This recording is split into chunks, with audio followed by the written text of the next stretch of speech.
In the previous section, we talked about how the rates of the formation or decomposition of a reactant or product are related to one another and to the rate of the overall reaction. In this section, we're going to talk about some of the factors that affect rates of reactions, as well as talk about a little bit about how reaction rates can actually be monitored. So in this case, we already talked about one factor that can affect the rate of a reaction, and that factor is temperature. And later in this discussion, in this chapter, we'll talk in more detail about how temperature can affect the rate of a reaction. But the property here on this slide is the surface area. So in this case, we have iron reacting with hydrochloric acid. And in this case, we have iron reacting with hydrochloric acid. But here, the iron is reacting much more vigorously with the hydrochloric acid than here. But the chemicals are the same. The temperature is the same. What's the difference? Well, the difference is, in this case, we have powdered iron. And in this case, we have an iron nail. So the difference is the surface area. The iron powder has a much larger surface area than the iron nail. There's a lot more iron exposed to hydrochloric acid here than there is iron exposed to hydrochloric acid here. So therefore, the rate of these two reactions are different, even though you have the same chemicals and the same temperature. Another important take-home message from this slide is that the chemicals actually have to physically touch each other in order to react. So it's not magic. They can't just be around each other. They actually physically have to come in contact. And when you have the high surface area iron powder, it's much more likely that hydrochloric acid will come into contact with iron, and therefore you end up with a much more vigorous reaction. The next thing that we want to look at here is activation energy. So notice here that both of our reactants are starting at about 6 kilojoules, and both of our products are somewhere around 10 kilojoules, which tells us that this is an endothermic reaction because we had to put energy in, or our products have more energy than our reactants, or our products are less stable than our reactants, however you want to think about it. But what's the difference? Well, the difference is the size of this hump, okay? In this case, the top is, I don't know, somewhere around 32. So we go from 6 to 32. So the activation energy here is 26 kilojoules. In this case, it's around 20. So we go from 6 to 20. So the activation energy here is around 14 kilojoules.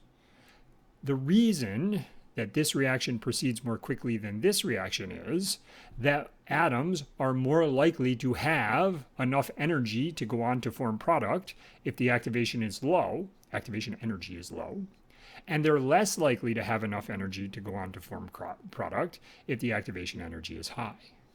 Now, it's very important to note that these are likely not the same reaction. Okay, and I'm not going to get into that in any more detail here, but these are two different reactions. So it's not like iron reacting with hydrochloric acid where the surface area matters.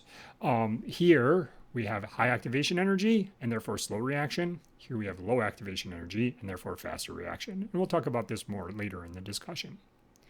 The final case is a catalyst. And you have probably heard before that catalysts speed up chemical reactions. In this case, we're looking at the activation energy difference between the uncatalyzed reaction, which is the reddish dashed line, including the blackish dashed line, so from here to here, versus the catalyzed reaction, which is from here to here. Earlier, we showed the example of hydrogen peroxide interacting with, decomposing to form water and oxygen. Without a catalyst, we were looking at that reaction taking 24 hours. However, with the catalyst, if there was peroxidase there, like in the skin in an open wound, okay, that could happen in a matter of a second. Now, are you going to do 1 liter of 1 molar solution? Probably not, unless you actively add a bunch of that catalyst, but that's not the point here. The point here is that a catalyst lowers the activation energy of a reaction. If the activation energy is lower, then the reaction proceeds more quickly, which is why I said these are probably two different reactions. You could argue this is the catalyzed reaction and this is, the uncatalyzed reaction, and this is the catalyzed reaction if they were the same reaction. Okay? Finally, what you're going to see as we do some examples here in a few minutes is that we're going to have concentrations of different products and or reactants. Okay, rates of reactions are based on the reactants, not the products, right? Because the reactants are what are reacting to go on to form product. But sometimes we monitor reactions by measuring the products, which are stoichiometrically related to the reactants. So if we look here at an example of these different solutions, we may have this greenish solution becoming this clearish solution.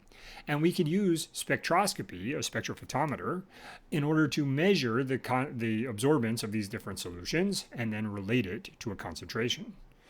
A common technique used by scientists is to put a chromophore on something that will make it able to be monitored using spectroscopy, even if that doesn't naturally occur. And this can be a very common way. And sometimes we go from this greenish color to this clearish color. And sometimes the opposite happens. As the reaction proceeds, it starts clearish and you get more greenish.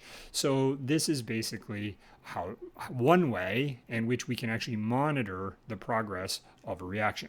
As you will see as we move on through this chapter, we're going to look at concentrations a lot, so there needs to be ways for scientists to determine those concentrations. If you can't just determine the concentration, then it's going to be difficult to monitor the reaction. Rarely can you look at a solution and know what the concentration of a product or reactant in that solution is.